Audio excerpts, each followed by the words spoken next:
Big Swole has been suspended by AEW, plus Brian Cage gets himself a new title belt, and Orange Cassidy gets juiced more in the literal sense this time than in the past. What's up, everybody? Eric here from That's Wrestling. Thanks for tuning in to today's AEW Dynamite for July 8th. 2020. If you're listening to this as a podcast, head over to the YouTube channel because we do this show live, and as well as New Japan shows as well. And then we also do the Newswire. It's 5 to 10 minute episodes covering news about AEW and New Japan, and if anything runs over into more industry-wide important stuff, head over to iTunes, give us a review. That would be very helpful. Share our content around. There's also a Discord in the description and show notes, and if you disagree with us on something, please send us something for the mailbag, eric@thatswrestling.com. We would love to hear from you guys, so we can, if you have any topics you want us to talk about, or if you just disagree with us because we're big old marks, that's fine too. And I'm also looking for some more people to help cover New Japan, so if you're interested in that, shoot an email over to eric@thatswrestling.com. And as always, I have Dustin West. How's it going, man? It's going good. Fyter Fest night 2, man. What did you think? I thought it was decent, but there was some spots that I don't think needed to be on the show. And they could have been pushed out for a while.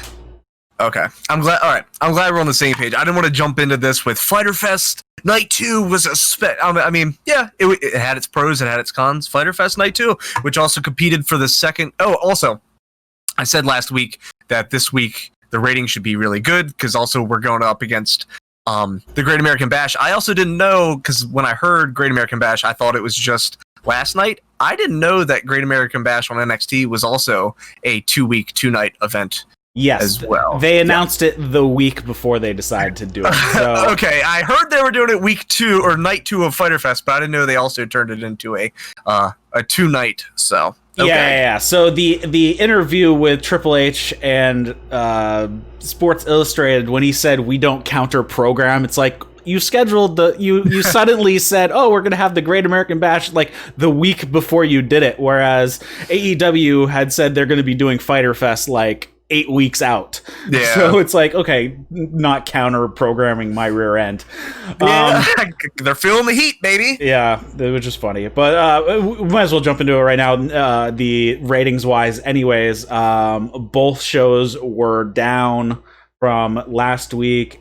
AEW was down about 33,000 and NXT was down 35,000. So NXT was still ahead, but of course got crushed in the 18 to 49 demo, as they are always looking for. So we had 715 for AEW and 759 for NXT, but it's still, combined audience is still above the 10-week average, so that is a plus, but it was not as much of a gap as a couple weeks ago, and the gap was shrunk a little bit this week. So, all right. It happened. Yes. It happened. All right, so let's get. Oh, that is the wrong file. So let's look at. We started the show off with Private Party versus Kenny Omega. I thought this match was not as good as I thought it was going to be. It ended up, I guess, disappointingly being what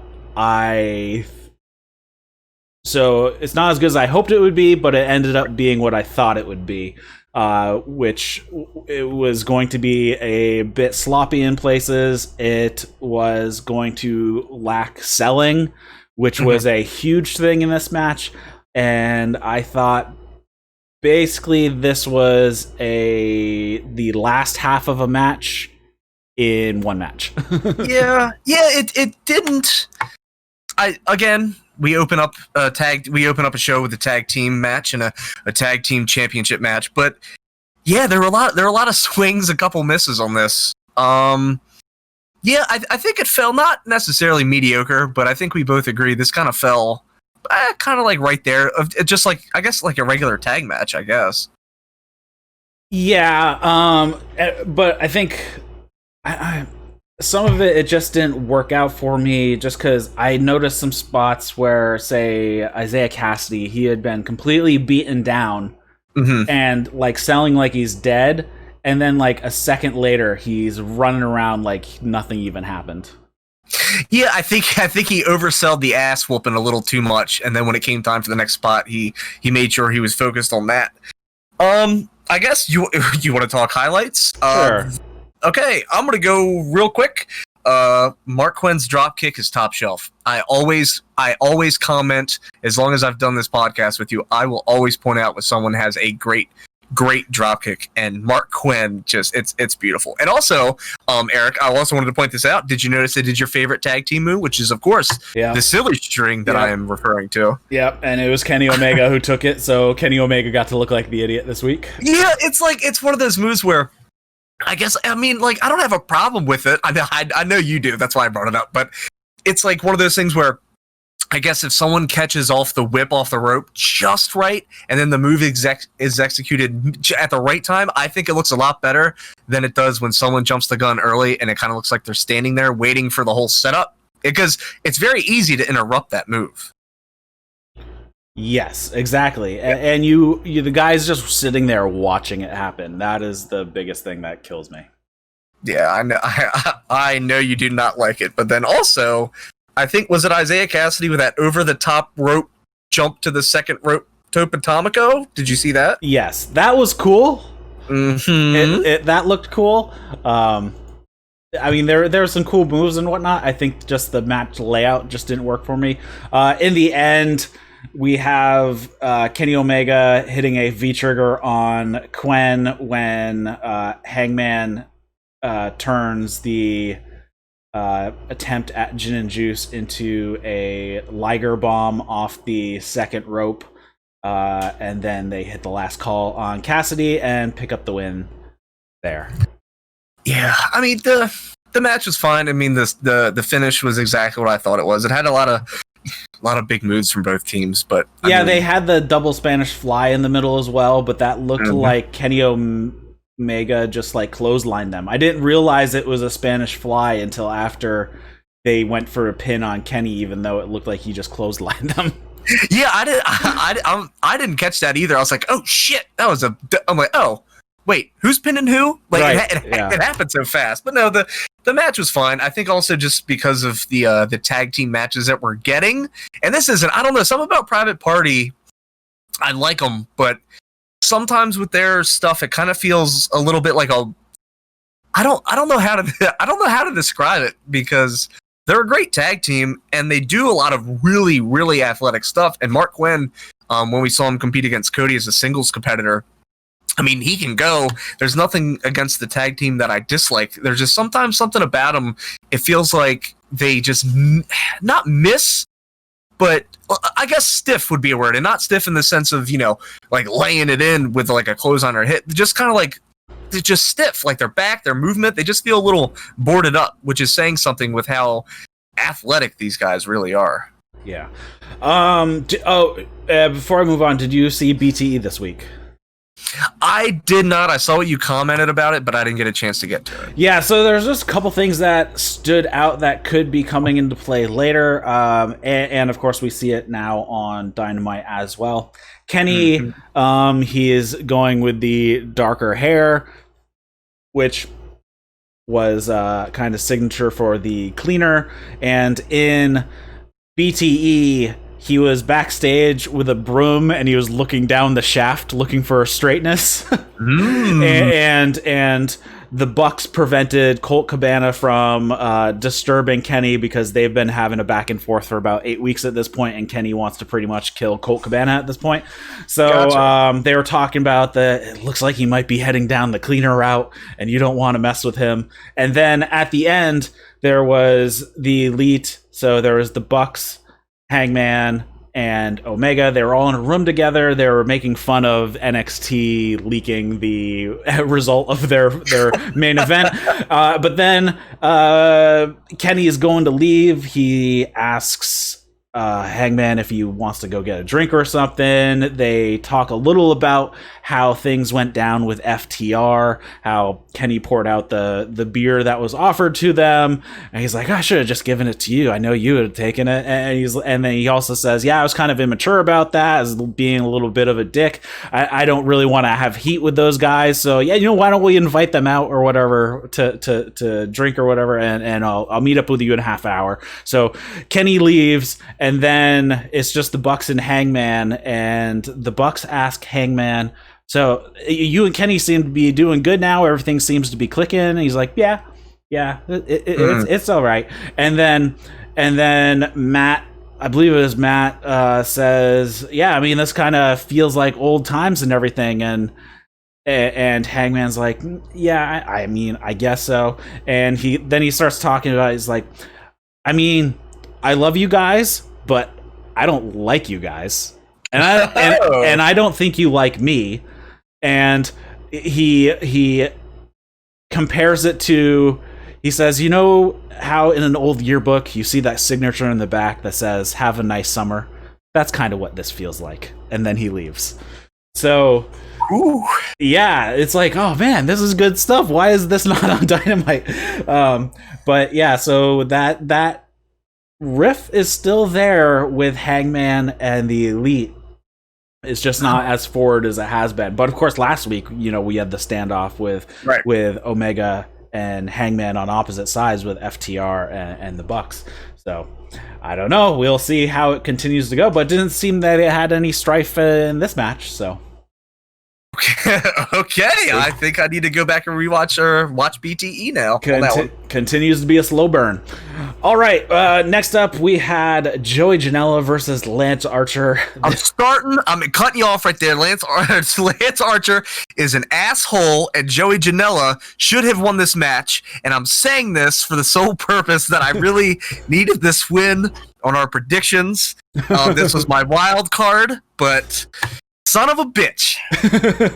So Lance Archer comes out and he's beating Sonny Kiss out to the ring and throws Sonny at Joey, who is already in the ring. He came out first. And basically this match was Archer beating the crap out of Joey for a long time. Mm-hmm. Joey Janela getting a few hope spots in. He quickly set up a table on the floor. Almost immediately, yeah. Archer goes back to beating the crap out of him. Mm-hmm. Joey makes a couple hope spots again, and then Jake does something stupid. He gets up onto the apron, distracts the ref, but that backfires on his guy, and it allows Joey to hit a senton, and then Sonny to hit a 450 splash behind the ref's back. But all in all, it didn't work out in the end for that, because Archer gave Joey a blackout off the apron through the table on the floor that Joey had set up, and bashes his head into the table for a little bit and throws him back into the ring and pins him for the win. Oh man, but those hope spots, I was fired up. I thought that was it after that 450. I really did. But I was rooting for Joey Janela so bad on this one, man. But what did you think of the match, man? I thought the match was all right. I think it went something around 11 minutes or so. There was a commercial break in the middle of it. They did not do picture-in-picture through the commercial break. And they pretty much picked up where they had left off. They covered something that happened on the commercial break, but I don't remember what. Basically, more of Joey getting beaten up. I think it was okay. I mean, it was basically an extended squash match. Right. I mean, Joey did get some spots in there. Obviously, he is a crazy dude, so was willing to take the blackout off the apron through the table, and it was what it was. I don't think it didn't really have enough story to really build it up. I mean, it was kind of like a hot shot on this one, because they basically started the booking the week before Fyter Fest started. So. Mm-hmm. Well, I mean, I thought the match was fun. So one of the things I also really look for in a lot of these matches, I'm a big fan of anything that mixes up the generic entrance with just Lance Archer coming down and then handling business, or if because honestly, I really thought Joey Janela was going to start walking to the ring, and then Lance Archer was going to come out and beat the shit out of him. That's what I thought. But what I wasn't expecting was Lance Archer to come out with Sunny Kiss held over his head and just threw him into the ring. I was like, oh shit, okay, that's a fun way to start the match. Yeah. Yeah, like you said, it was what it was. It was an extended squash. Joey really let me down on that one. So Joey Janela, if you hear me, I was really pulling for you, and I was the only one here from That's Wrestling rooting for you. Looking at you, Eric. No, also like this match, I think anywhere else on the card, I don't think would have fit. So following the Private Party, Page and Omega match, and then right before the Brian Cage Taz segment, I thought where it was placed was really good. I mean, 11 minutes at an extended squash. You got to see a table get destroyed. You saw some back and forth. So, I mean, it was fine. There's no really extended notes on this one. Yeah. All right. So next up, we had a quick Darby Allen video. He says he hasn't forgotten about Brian Cage, so I'm guessing after Moxley, he's gonna have a program with Darby Allen. Brian Cage, that is.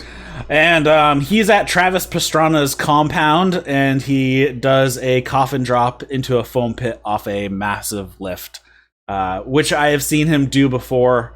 He's obviously been friends with Travis Pastrana for a while, because I've seen other clips of Darby Allen at Travis Pastrana's place. So, yeah. It was cool. That's all I got. It was cool. That's all I have. And then we have Taz has a big announcement. Yeah. And he comes out to the ring, and he says what was supposed to happen was John was going to defend his title against the Machine Brian Cage. Taz has this velvet bag, and inside he says he has something that he's worked his whole career for, put his blood, sweat, and tears into it, and he pulls out the FTW belt that we haven't seen since 1999 in ECW. Even that much, he refused to bring it out to like signings and stuff. So it's been pretty much in a safety deposit box for 20 years. He crowns Brian Cage the FTW champion. Says, "Mox, your ass is done." Hell yeah! Actually, that belt did look. It was badass. It's still badass, but that belt did look like it was from 1999. Man, it's just that orange and black. But Brian Cage is that makes him what, the second ever FTW champion? Third. Taz dropped it to Sabu, who dropped it back to Taz. Ah, gotcha. Well then, yep. Oh, so okay. He's the third. But this is, I mean, I'm cool with this happening in 2 weeks, because having him have the belt prior to the match with Moxley means it goes either way. If Moxley wins, you're a loser, right? Who has a fake championship belt. And if he wins, what's the point of having a fake championship belt if you have the real thing?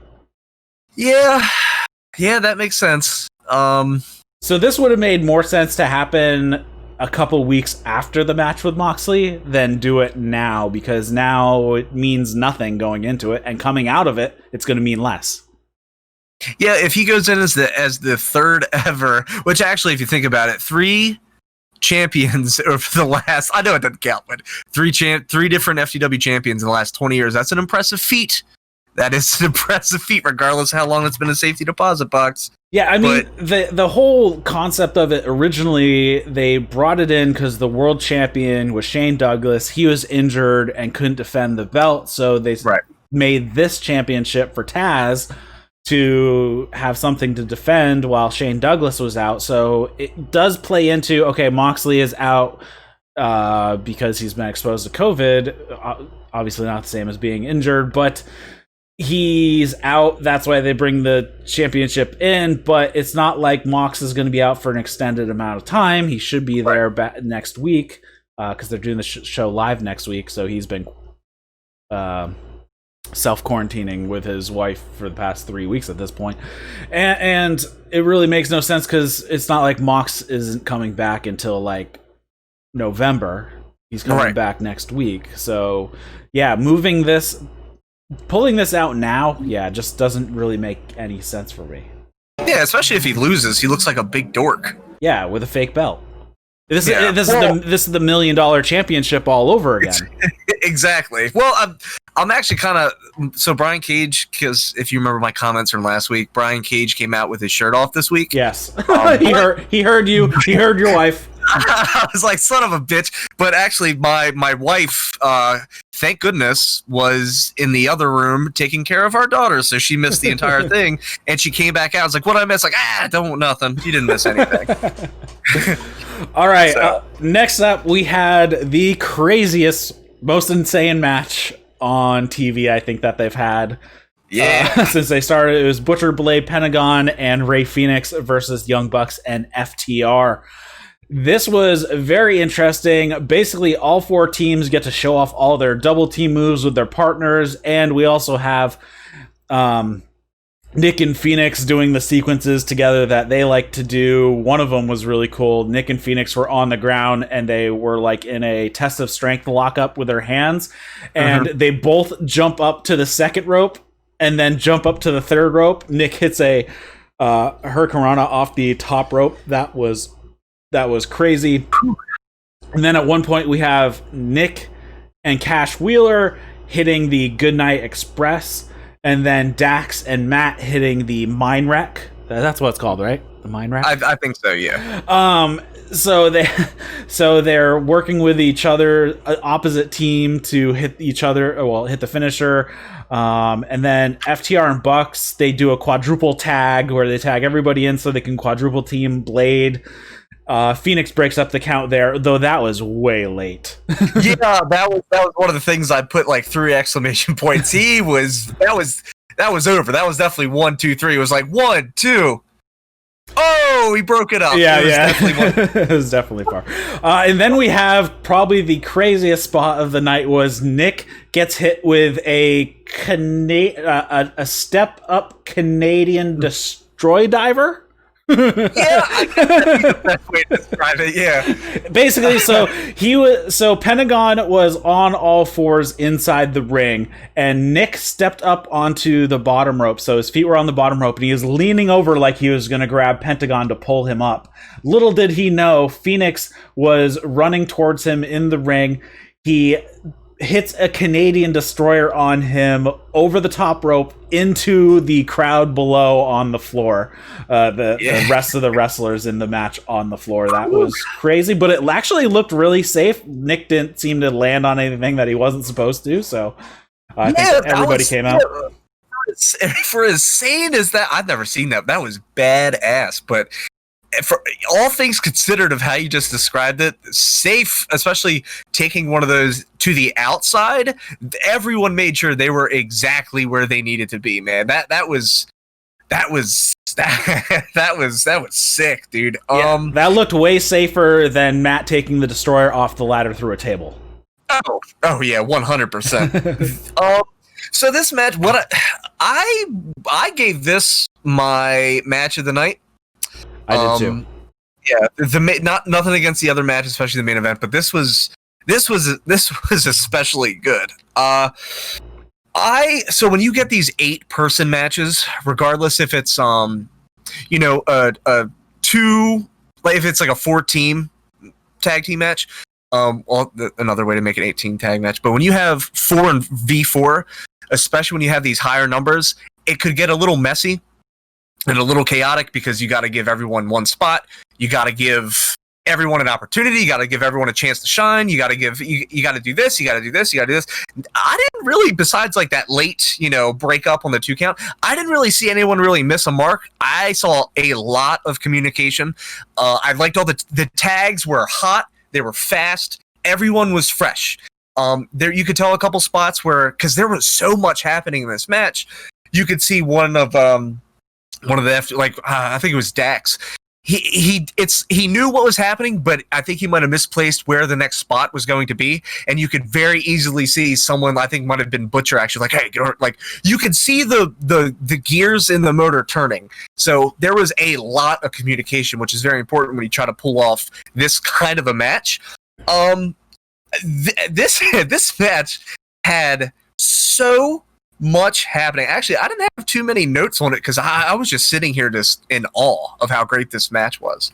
An 8-person tag match like this for an episode of Dynamite, dude. This match had anything you probably could have wanted, were expecting, and stuff like that Canadian destroy driver, whatever the hell it was. So you still get to showcase stuff like that and still be fresh. So this match was really great in every sense of the word. Yeah, so we have the Bucks and FTR. They actually work well together. They were a little hesitant to work at the beginning, and then in the middle of the match, they started working together. Matt accidentally hits Dax with a super kick when Pentagon moved out of the way of the super kick, and the Lucha Bros hit the Lucha Bro driver, which is new. I think they've debuted. That's the first one I've seen, and get the win with that. It's basically a pile driver without the with Phoenix holding the feet, and right. he didn't do the usual jump and stomp that he usually does on the package pile driver. Oh, there's something when you're talking about the communication. Yeah, there was one point where Pentagon was the legal man and he rolled out of the ring, and you can hear one of the guys yell, "Get your ass back in the ring and tag me!" But it's stupid. It's stupid stuff like that it just adds that extra like entertainment factor. But that was fine because it was actually one of his teammates that was yelling at him to tag him. But it's so great. Also, like we talked about how great FTR and Young Bucks were together, dude. The Lucha Brothers and Butcher and Blade, they worked very well together. They did great heel work in this match too. That was awesome. We're gonna have like a Death Pentagon when we come back. If you get Pac in there with the 4 of those, I think that might be a badass stable. Was there anything else in this match? Oh, and then the biggest thing was after the match was over, Dax understood that, yeah, it was an accident. He was going for Pentagon, and Pentagon moved out of the way, and FTR and Bucks shook hands. Yeah, I'd like when you kind of plant those kinds of things. It's like, okay, you could have easily pulled the trigger and pull it too soon, like, hey man, what the hell, and start a shoving match. But I like the fact that it's I get it, all right, shake hands, good job, let's go. They just cut it right there, and I like that because I think that's smart. You didn't want to have them shove or get in each other's faces. They're partners right now. You're not stupid. You saw what happened on the replay, and it just ended. I thought that was really solid. And also, the rightful team got the win on this, Butcher and Blade and Lucha Brothers. So I'm just happy to see Pentagon back in the ring, dude. I really missed him the last couple months. Yeah. Oh, and the run across the top rope that Phoenix did to kick Nick, that was awesome. Bad. I could barely walk in a straight line on the ground, for God's sakes. Right. All right, next up, we had a short segment. Alex Marvez was outside of the arena, and Big Swole is arriving. Okay, why is Big Swole arriving to the arena at 9 o'clock at night? At 9 o'clock, I said the exact same thing. It's like, you should have been there like hours ago. Anyways, he's outside, and they say she's not allowed in. She has actually been suspended because she kidnapped Britt Baker and threw her in a dumpster. So she's suspended for harassment and kidnapping. And she's like, you could have called. I drove 3 hours to get here. Well, why is it 9 o'clock? She's like, you could have called. You could have faxed me. You could have used snail mail instead of letting me drive 3 hours out here to do this. She's like, all right, whatever. She walks off. So I like the idea of her getting served a summons because she committed a felony, which is kidnapping, but instead she just gets suspended. So I thought that was actually kind of funny. Yeah, this would have been better if they, filmed this in the middle of the day. yeah, and not have her show up 3 hours late for, exactly. Because it was dark out and everything. It's not like, it was a taped show. They could have filmed it during the day. Nyla Rose comes out and she basically squashes Kenzie Page and Kilynn King. Kilynn King just beats him up, wins using a power bomb, using Kenzie as a weapon. on Kilynn King. She pins both of them at the same time, and that's that. And then she grabs the mic. She had a big announcement. Wasn't much of an announcement. She basically is talking about that she's going to hire a manager. She says something a lot. She's looking around the locker room, and she sees one thing she sees is people with managers are champions, and I'm like, that's not true at all. That's not at all true. There's not one person. Cody. Well, Cody. But, Cody is the only ever champion in AEW that had a manager. So You're not right. even past ones. That there's only been a few champions in each division, but still, none of the current except Cody and none of the past had a manager ever. So I'm like, that doesn't track. Well, also, if you remember correctly, just 20 minutes prior, Brian Cage became the third ever FTW champion. Right, exactly. But that's, we all know that. Yeah. That's a fake title. So she says it's going to be a surprise who it is, but she's going to use the manager to get her to the top once again. She's going to get her title back from Hikaru Shida, and that was about it. This segment could have been pushed 2 weeks. Yeah, you're right. Especially because there was no. Hold on. Is there a women's match? Is Hikaru Shida fighting at all next week on Fyter Fest? Or Fight for the Fallen? Oh, I'm sorry. Yeah, Fight for the Fallen. There is 4 matches announced so far and not a women's match. So I'm guessing Hikaru Shida will be in a match next week. That'd make the most sense. Yeah, I don't. Yeah, so they definitely could have waited to pull this. So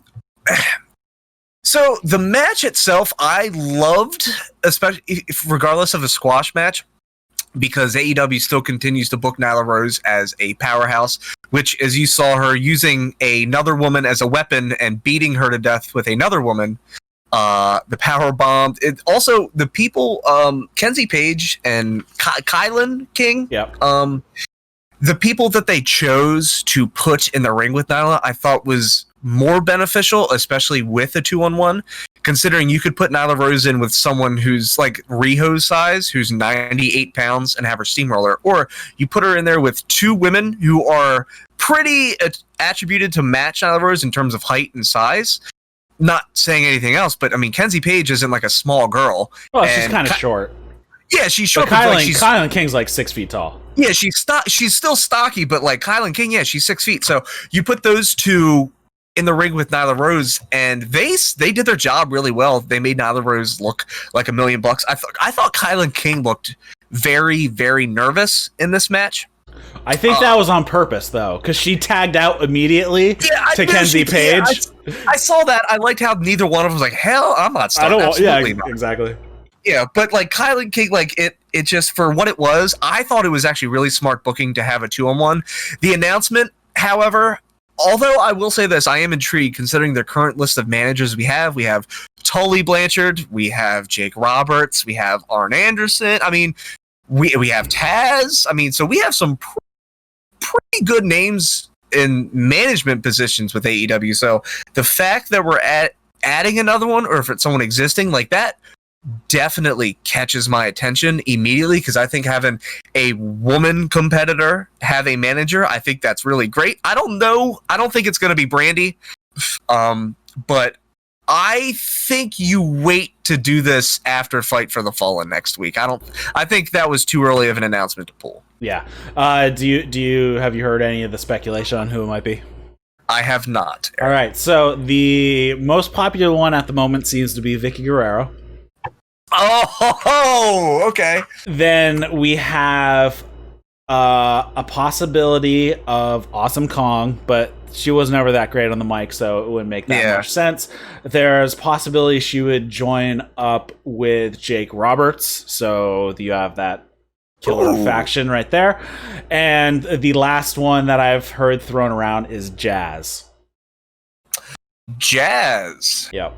Okay. Well, could I ask you, of the list of names that you just gave me, who would you like to see? I think Jake Roberts would be the best. Yeah, I think so too. I mean, Awesome Kong, she was never that great on the mic, so that would make a ton of sense. Of course, Brandy has been thrown out there, but I think she's going to stay away from that stuff.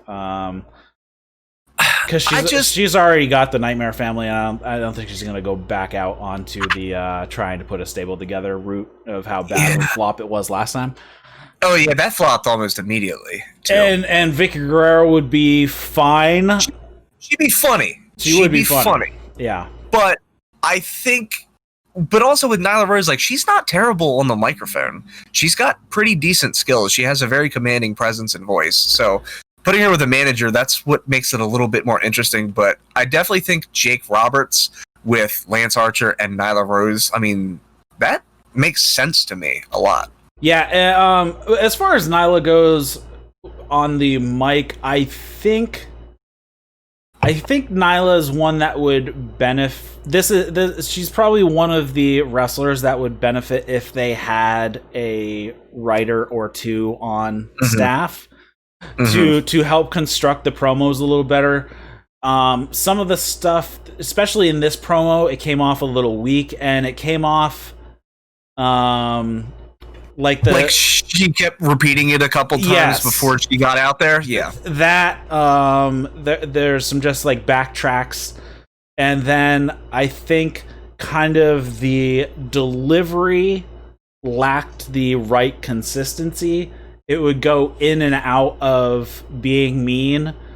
Right. I mean, I saw leading up to the start of Dynamite out on the press junkets, Nyla and Jungle Boy were pretty much on all of them. So they were doing like all the press junkets and whatnot. And Nyla, as a person, seems to be a really nice and fun person. So I don't know if she is actually a natural heel or not. So that would kind of make a little... I think it feels a little forced, I guess is the way I'm... Yeah, so with Nyla, I mean, the one thing that she definitely has when she speaks, regardless, in like the rehearse, because I thought that with the delivery, she still has that confidence. Now, you could tell she goes over it a couple times. I think it's more of, oh man, I don't want to screw this up. But she just has that presence that makes her a heel, and the thing she does in the ring makes her a great heel. But then, yeah, when you hear stuff like that, like I'm sure not a terrible person in the least bit, but putting her with a manager, like it caught me off, but I kind of do agree with you in that sense, because I always do feel that if you're going to make a promo, dude, just go. Follow your heart. When I cut promos for PWA, I have no idea what I'm going to do. I must think about 100 different things and go, the first one I cut, terrible. Second one, not bad. I like what I said here, so let's go. By the third or fourth, nailed it. But with this one, you could tell it felt very line.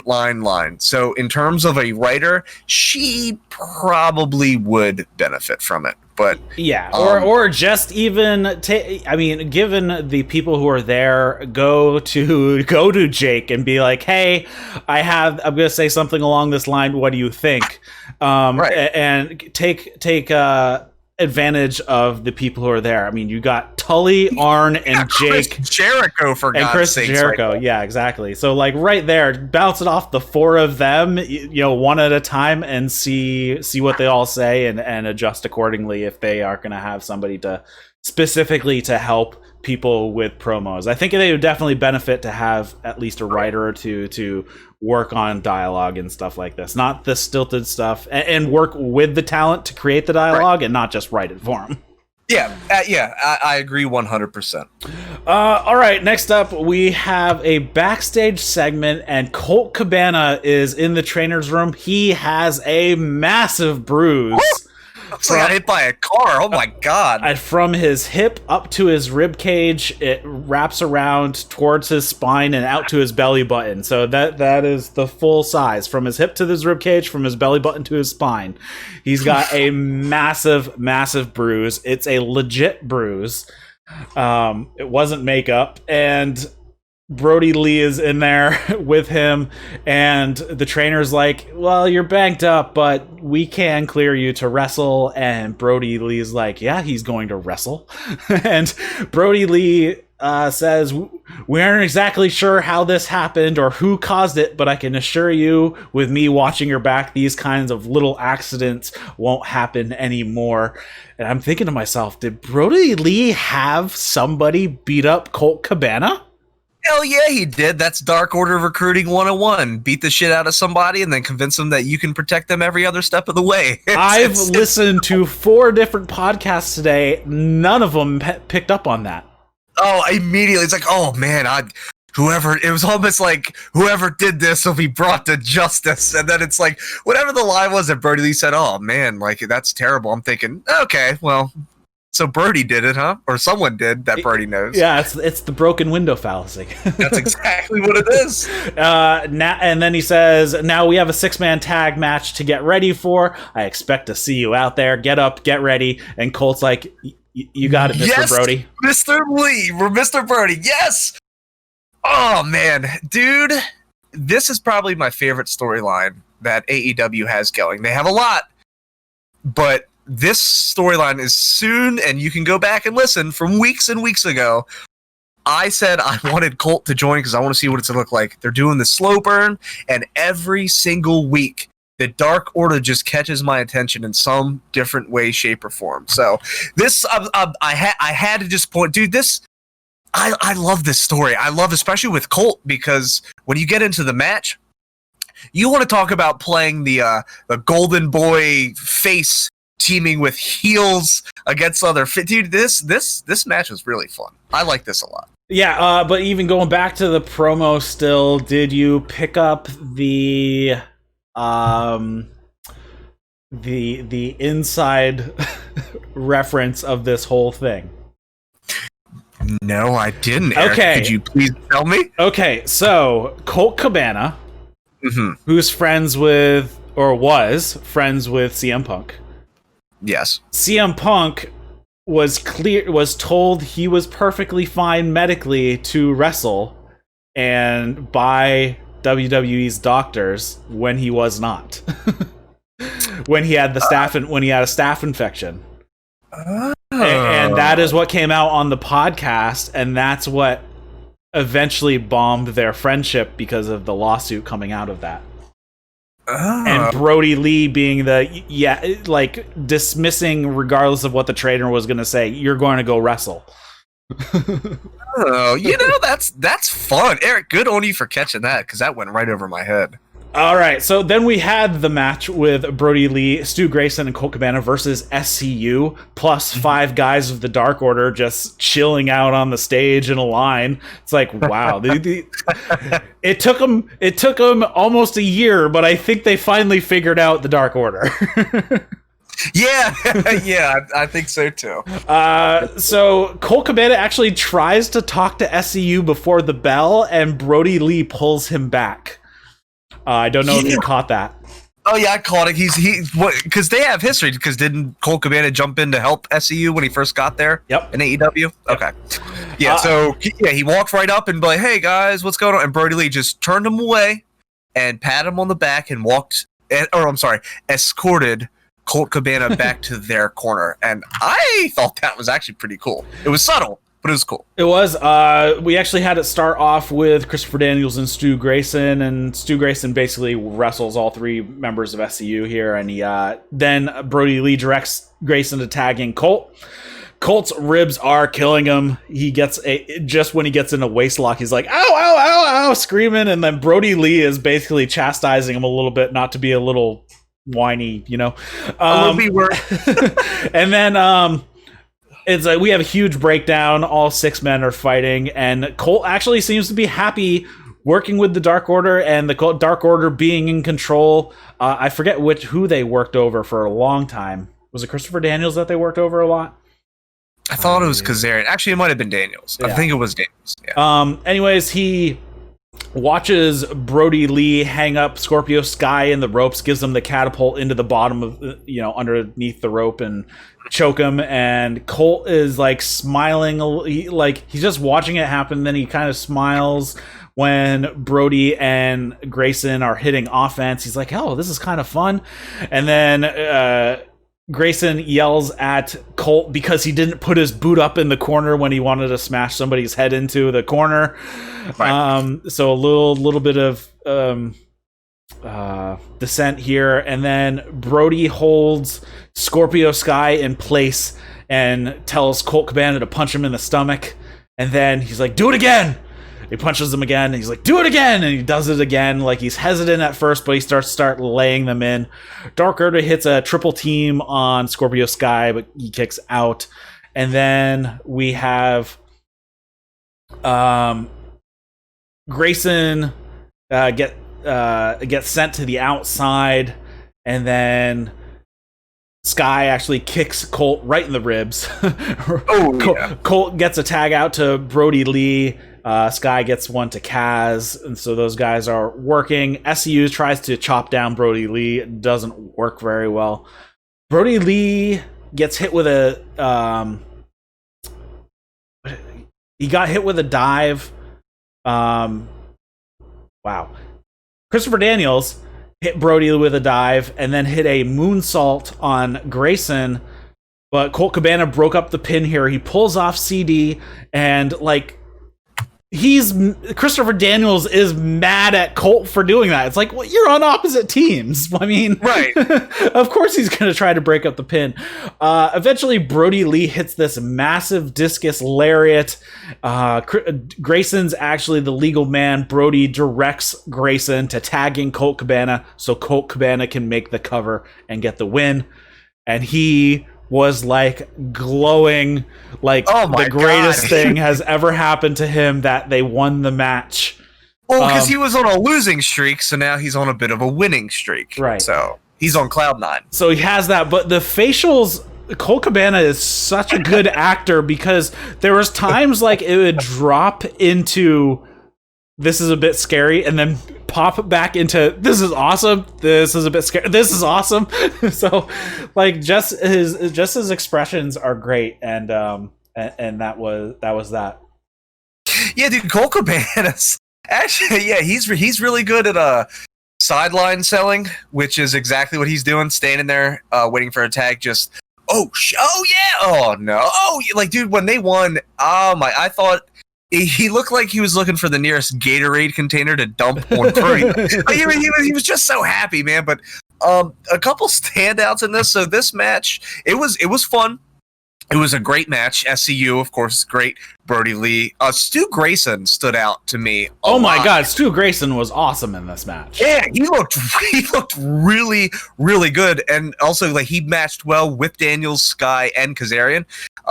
Stu Grayson, I thought, was the workhorse for Dark Order in this match. He did really, really well, and I think that's specifically by design to have Stu in there as much, so that way you can kind of have Brodie and Colt standing back, because when you have Stu doing that and doing well, and you have Brodie Lee sitting there, see, we're doing, like, this is exactly what we can do together.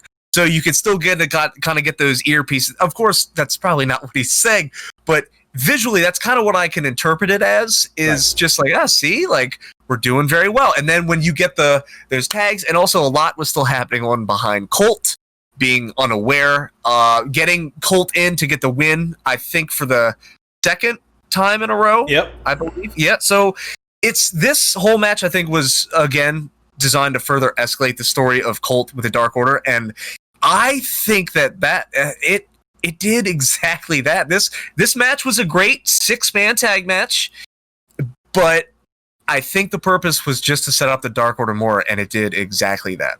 Yeah, and I'm still curious if we're going to find out if Brodie Lee did indeed have somebody beat up Colt Cabana.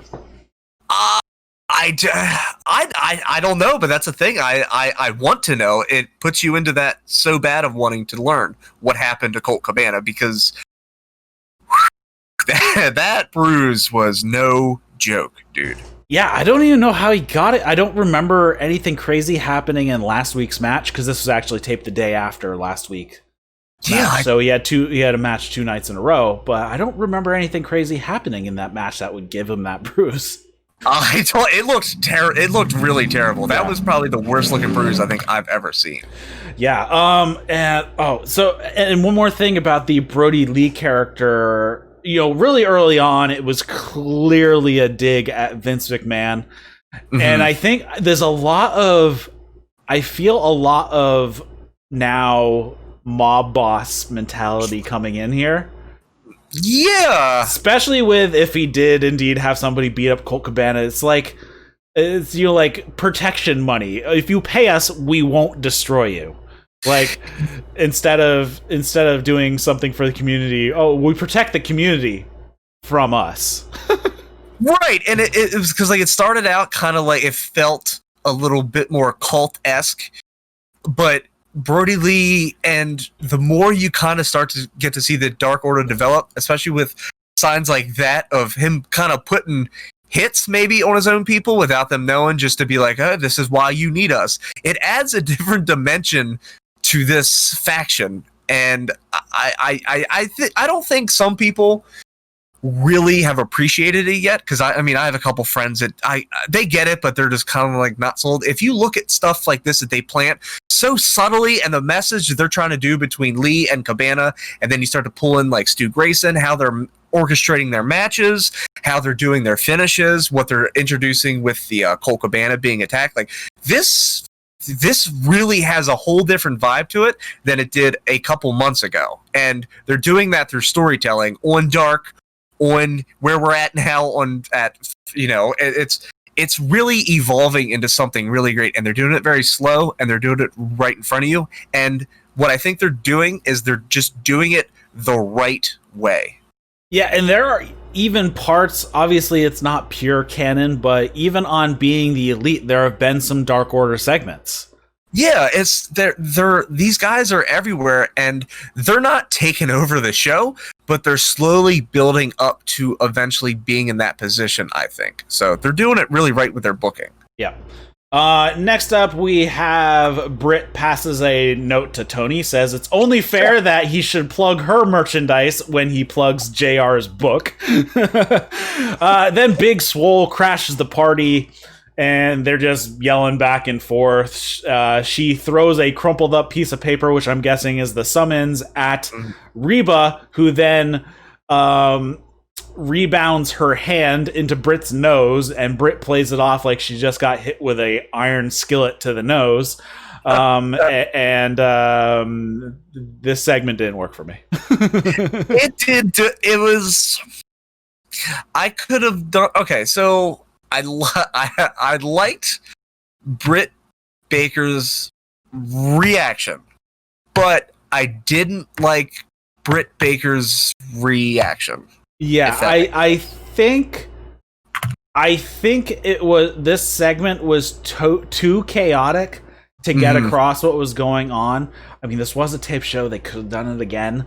But it was just like so much everybody yelling over each other, and like I had to go back and watch to see what happened, because like I thought at first it was the piece of paper that hit Britt, and Britt was selling that she broke her nose from a crumpled up piece of paper. Right. And it wasn't the reflex of Reba whose hand went into her face. Right. So yeah, I think it was just too cluttered and just didn't work. Again, I think this is probably another segment that could have, this particular storyline of Big Swole and Baker could be pushed 2 weeks. Like, this segment didn't feel like it was Fyter Fest worthy. Yeah, especially because after Fyter Fest, what's next? All Out? Well, we have Fight for the Fallen this week. I keep calling it Fyter Fest. Sorry. Yeah, but after Fight for the Fallen, isn't All Out just next? Yeah, probably yes. Okay, so because that would be about what, 6-7 weeks. Yeah, I didn't care. I didn't care for this. Also, I think with Reba yelling "Call 911," but she's doing it. But she's doing it like it was funny. Like, it got a laugh from me. But like, how the reaction of her screaming "Call 911" while staring directly in camera, like talking to the viewers. It's just like, it felt like it had a lot going on. Also, like I'm all for something going from 0 to 100 really fast. If the parts are in place, but it just felt like she threw a paper. And I didn't. If I have to watch it back for something like that just to see what the hell was going, I didn't care for it, man. I didn't like this at all. It was very weak. Yeah, this was more of a pile up than a race than a sprint to 100. Right. Yeah, you're right. But again, I mean, like, this storyline could have been pushed until after Fight for the Fallen, because I'm assuming it's going to be Swole and Baker at All Out. Baker should be pretty much cleared in the next couple weeks, because it was going to be like about an 8-week injury, and she can start training and doing all that fun stuff, probably this week or next. And it's probably going to happen at All Out, so it wouldn't matter if they push this segment out 2 weeks. Yeah. Yeah. And lastly, we had Orange Cassidy versus Chris Jericho. Orange Cassidy actually came out with Best Friends, but he stops on the stage with them. He takes his jacket off. He still has his blood-stained shirt. He takes that off, hands it over to Trent and Tucky T, sends him to the back, so he wants to go it alone here against Jericho. Jericho, not wanting to go it alone, comes out with Santana and Ortiz. They're carrying half gallons of orange juice, and Jericho is carrying Floyd the Bat. So this match actually starts off Orange Cassidy doing the hands in the pocket, avoiding strikes and hitting a headbutt on Jericho, and then hitting a drop kick to the outside. And behind the ref's back, we have Ortiz hitting Orange Cassidy with the Mad Ball, so he starts getting in early. What else fun happened here? We have. I'd jump in, but like I said, I was on dad duty, so I'm pulling you on this, buddy. Okay, so there was some pretty fun spots in here. They fight on the outside a little bit. Orange Cassidy gets a ton of offense in this. He is going like crazy. Jericho steals a book from a librarian at one point, hits Orange Cassidy with it. Right in front of the ref. The ref is staring at it, not sure how that is not a DQ, but it wasn't. And then they have a lot of back and forth, tons of strikes, and then Orange Cassidy puts his hands in his pockets, and he does the low, lazy kicks to Jericho, and then he does the wind-up, and hits an actual super kick. Oh yeah, he did. I saw that. I marked out, dude. That was badass. That was awesome. Let's see. They fight to the top rope, but Cassidy sends Jericho down to the mat and hits a splash for a 2 count. Jericho misses a springboard clothesline. He falls to the floor, and Orange Cassidy does a springboard dive onto the inner circle on the outside, which was pretty awesome.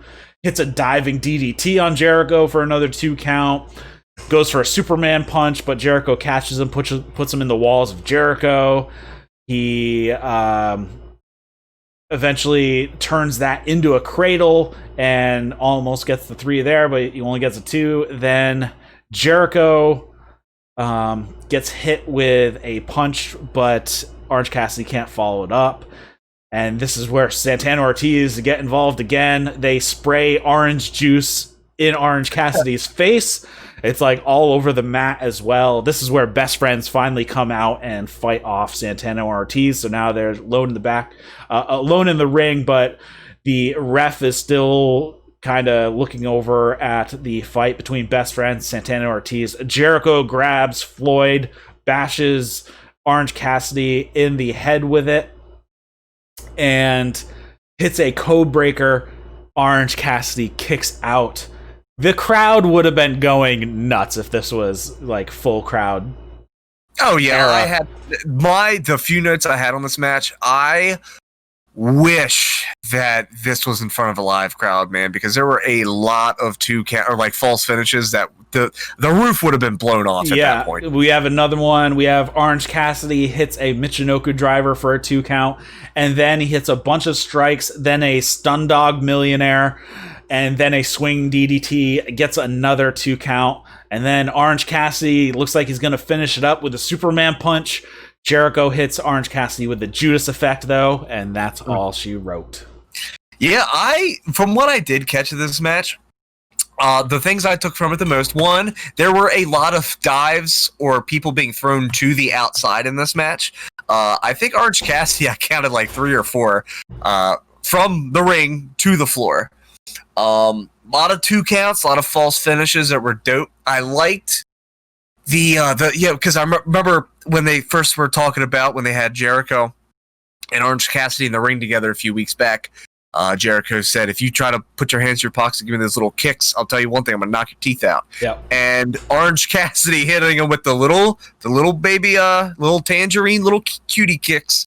And then he stepped back, and then the bam right in the face with that. Dude, that was, if you give me those little kicks, I'll knock your teeth out. So Orange Cassidy gave him little kicks, and it was Orange Cassidy with the offense that popped them right in the mouth. And the false finishes I did like. There weren't, I thought there might have been one or two too many, especially just because if there was a crowd, they would have came alive. But the Judas effect, I gotta tell you, it's growing on me a lot as a finisher because you could pull it out at any time, anywhere. And I don't know if you've ever, Eric, have you ever been elbowed in the face before? Sure I have at some point.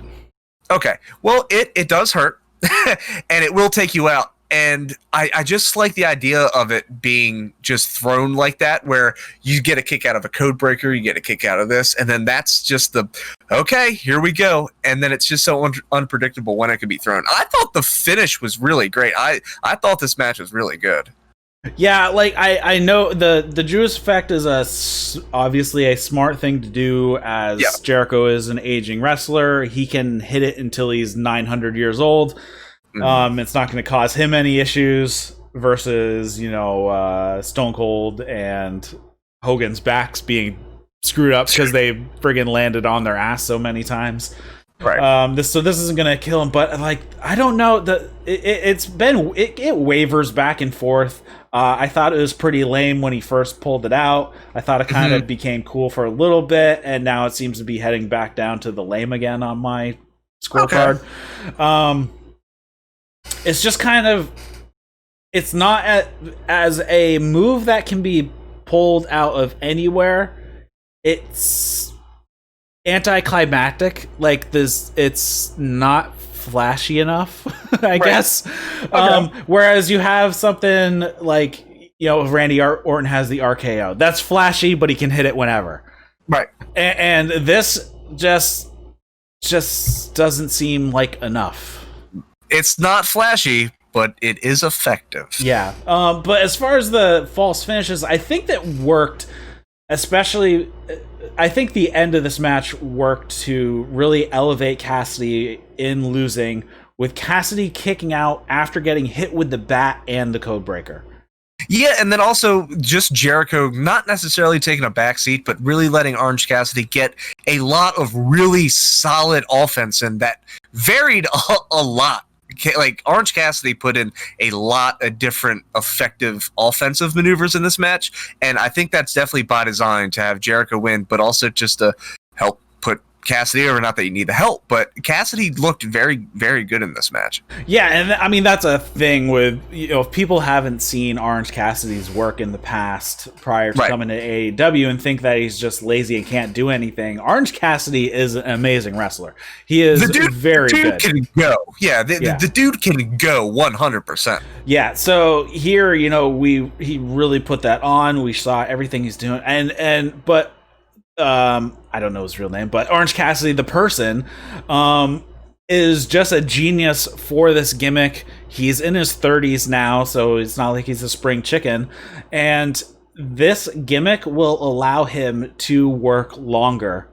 And not kill himself. He can go, but I mean, this is probably out of the past year, this is, one of the few matches that he put in a lot of work in, but has been completely over and doing it very entertainingly. So, yeah, I mean, he's had, maybe 3 or 4 serious matches in the past year. That is going to save his bump card a lot.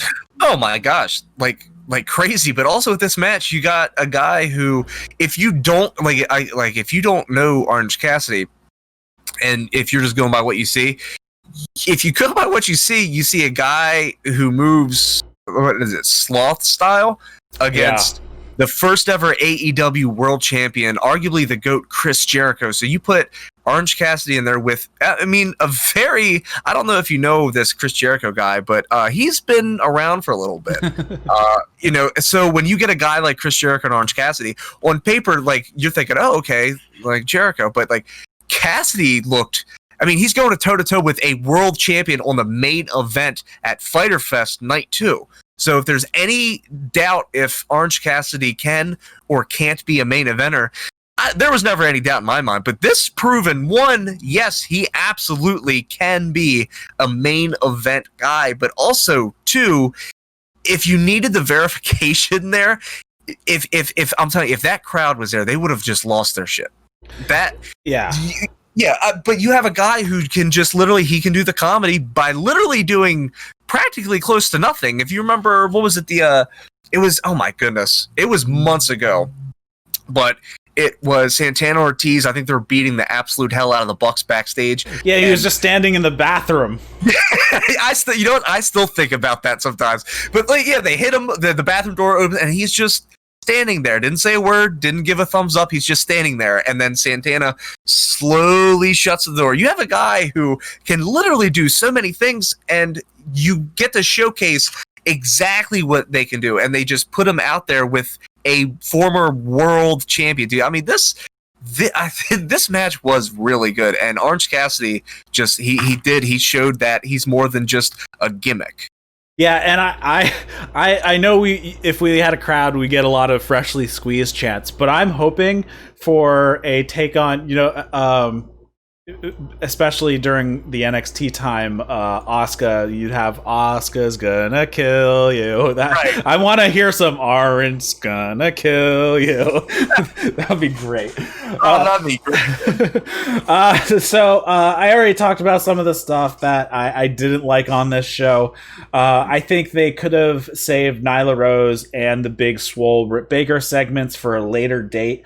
And I think one thing they seriously missed during this show was they did not hype the Cassidy Jericho match during the show.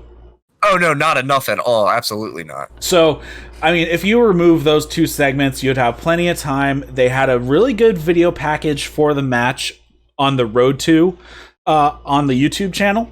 Mm-hmm. They could have cut, it was like maybe like 5 minutes for the Orange Cassidy Jericho segment in that video. They could have cut it down to 3 or something like that, and just you put a minute here, put a minute there, coming in and out of commercial or whatnot. And I think that has been one of the failings with AEW since Dynamite started. Is yes, they give you a card rundown at the usually either before or after the first match. Or pretty much always before or after the last match, they bookend it with the card for the night. But throughout the night, they rarely, if they've ever, I can't really think of any time if they have, hype what's coming up later with any video packages or anything like that. So I think Orange Cassidy Jericho could have used some hype packages, a hype video going into or out of commercial. There's plenty of spaces they could have. There were commercials that were not taken during matches, so they could have just popped it right there. And I just think it's something they need to work on. They need to hype the rest of the show while the show is going on to make people stick around more. Yeah, it's kind of like last week from Fyter Fest when they announced on week 1 of Fyter Fest when they announced for the matches for week 2. It's like they rely so much for people to remember in that week, and we do because we're looking forward to them. But then when the day comes, we're here.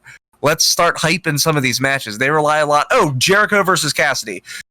We told you. Right. Just remember it's coming on later. So they kind of not drop the ball, but it's almost like they're not really, they rely too much on things that they've already promoted and then assume that you're already there to watch that instead of building up the match itself. Yeah, exactly. I mean, there have been times I've been watching Dynamite and I'm like, I don't know what match is coming. I don't know what match is left that they haven't done. And like even the 2 weeks ago, was it 2 weeks ago when Orange Cassidy and Jericho had their face off? I forgot that segment was coming up.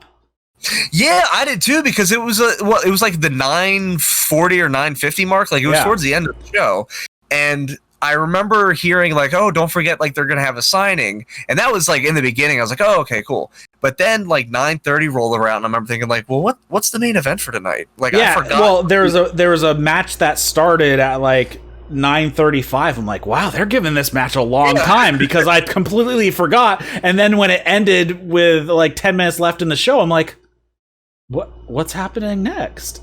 Yeah, I don't get that, man. I really don't understand it. Yeah, so it's something that they definitely need to work on, bookending their commercials with some hype for 30-second package. That's all they need.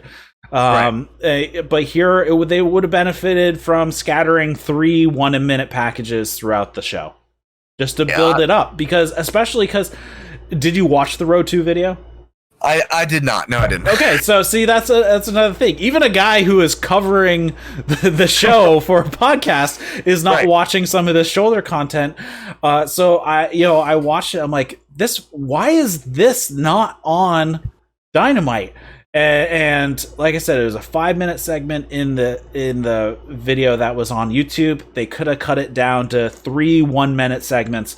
You could have the talking segment from Orange Cassidy, you had a talking segment from Jericho, and then you had a talking segment with Shivani, JR, and Excalibur throwing their comments in. I mean, it would have been easy to do that. And like I said, if you dropped the Nyla Rose segment, pushed that 2 weeks out, then you would have had plenty of time. I feel like they're trying to pack too much stuff into these shows sometimes, and they forget the stuff that should be in the show.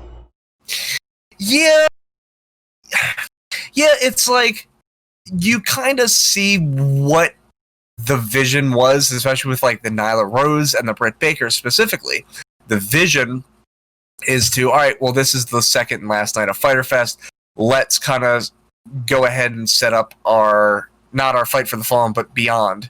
But you have to understand that Beyond Fyter Fest Night 2 is Fight for the Fallen next week, and we only have 4 matches for it. So yeah, but 5 matches seems to be the sweet spot for Dynamite. 6 is too much, because tonight was 6, even with a squash. Right, but what you're doing is like, okay, so what the main event? It's Moxley and Cage, and then you get, I think, Cody and Sonny Kiss, FTR versus Lucha Brothers, and the Elite versus Jurassic Express. Yep. And of course, you have Moxley and Cage headlining, because that's the AEW World Heavyweight Championship. That is the main event. But what you didn't do this week or last week is you didn't advertise enough for your main event for Fyter Fest 2, which was Jericho versus Cassidy. But then next week you have these matches. Obviously, you're relying a lot on Moxley and Cage, because that's the match we all want to see. But you took 2 segments that you could have used to push your main event for Fyter Fest Night 2, which was Orange versus Cassidy, and instead chose to set something that probably could have waited a couple weeks and didn't need to be on TV right then and there. Right, and exactly. And by removing those 2 segments, removing the Nyla Rose and the Britt Baker Swole segments, you would have enough time not only to hype Orange Cassidy Jericho for later in the show, then you would those segments all combined is maybe 7 minutes total or something. So you would have 7 minutes extra to work on. Okay, you can now promote heavier the Elite versus Jurassic Express. Right. That was only mentioned at the end of the show. Right. They could have had a little bit more to say, hey, next week we have the Elite versus Jurassic Express, because that's pretty awesome. Yeah, that's a big match. There's a big match with no build. Right. FTR Lucha Bros, obviously we do have some build to that, but they could have thrown a small video package together, while the show was going on, just to cover what happened during the match, see if there's anything that would have filled. I mean, they stole their truck. Yeah. Did FTR get their truck back? They didn't go over that. We don't know. They just kind of left, I guess. Because the Lucha Bros and Butcher and Blade drove in with the truck, so I'm guessing FTR got their truck back after the match, because I didn't see that. I guess because Butcher and Blade, I guess they left by the stage. They walked right out. Yeah. I don't know. Yeah, I agree with you, dude. The 7 minutes that they not wasted because it gets other people on television, but when with your original point, just so we don't keep going with it, but your original point was they do lack on it, and you just explained that the 7 minutes they could have done to build up their main event, and then for next week, which we haven't talked about hardly at all. So yeah, AEW with their promotionals about their main events and matches on their following week. Well, not necessarily their following week, but for Fight for the Fallen, they don't talk about. They do rely too much on you to already know what it is. So to your earlier point, dude, I agree 100%. They do need to start pushing their shit a little bit better. Yeah, and even with their promo packages, it's not like they aren't part of the entertainment. It's not like the only point of the video package is to remind you to watch the match, because the promo package itself, most of them are very entertaining, especially like the Best Friends Omega video package 2 weeks ago. Great. That was awesome. It was not only was it very entertaining to watch, but it completely built towards the match.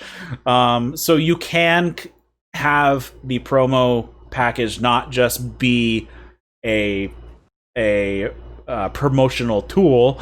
It can be entertainment as well, and I think that's kind of where they dropped the ball in a few places. Yeah, well, I agree completely, dude.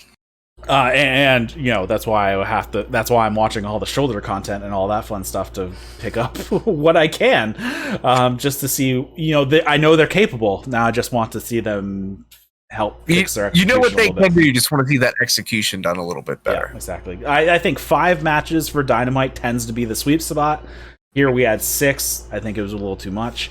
But yeah, 5 tends to be fine. And of course, if they want to do more stuff, they need to make Dark more important, I guess. Yeah, I agree. Yeah, you're right. They do. So yeah, as mentioned, next week, Fight for the Fallen, it's the TNT title match, Cody versus Sonny Kiss, which was announced almost right after the show went off the air, so it was kind of pointless that they said they were going to find out next week. FTR versus Lucha Bros Elite, so Bucks and Kenny Omega versus Jurassic Express. Interesting there with leaving Hangman Page out. And then Moxley versus Cage for the title, and then I'm guessing there's going to be one more match added in the next couple of days. We'll find out what that 5th match is. Again, they are raising.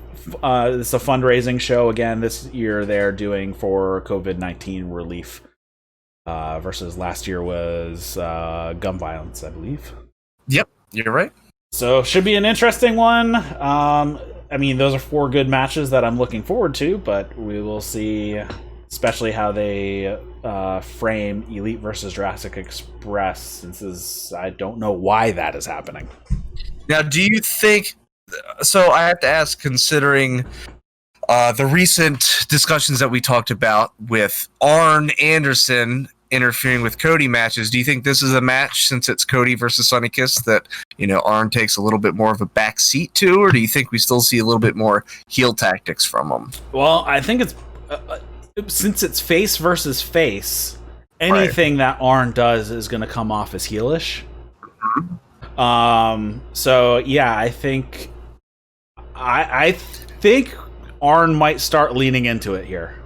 I think if there's any time for you to start working more towards a coach or a mentor or a manager's spot, this is the match to do it. Because if you get Arn involved, it's gonna come across not just Arn heelish, but Cody heelish as well. So yeah. I think this is the one where Arn takes a backseat a little bit. Yeah, so very interesting here. We have a face versus face for the TNT Championship match, and then we have face versus face with the Elite and Jurassic Express. So very interesting with that match. I can't even think of a good reason why the Elite would want to face the Jurassic Express, or Jurassic Express wants to face the Elite, since they're both baby faces and near the top of the reaction baby faces. I also think, honestly, watch why the hell am I having a blank right now? It's been a long day in the seat. Not Jungle Boy, not Lucha. Marco Stunt. I don't know how I forgot that dude's name, but watch Marco Stunt in this match versus the Elite. I think, honestly, because you get Jungle Boy, you get Lucha, you get Omega, you get the Bucks, but I think Marco Stunt in this match, something about it feels like it's going to showcase him a lot. So I'm looking forward to seeing Marco Stunt against Kenny Omega, for God's sake. So this is definitely an interesting matchup for sure, but one I'm definitely interested in, probably more than any of the other ones, considering that it's Moxley versus Cage. But this one just feels, I guess, different in some way. Yeah, it feels out of place. So I guess we'll see what happens. I'm guessing that might be it's gonna be tough. FTR versus Lucha Bros or Elite versus Jurassic Express. Either one of those could easily be match of the night.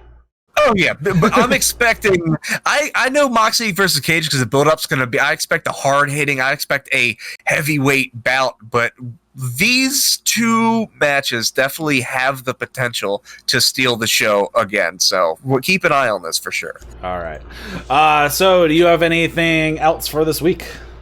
Nope, same thing I always do, man. Support local wrestling. If you hear anything local, fire halls, armories, anything like that in your town, go out and support it, man, because we need your help more than ever to get back on our feet. And then if you want to follow me on Instagram, DC_West_ or Facebook.com/Pro Warrior Alliance.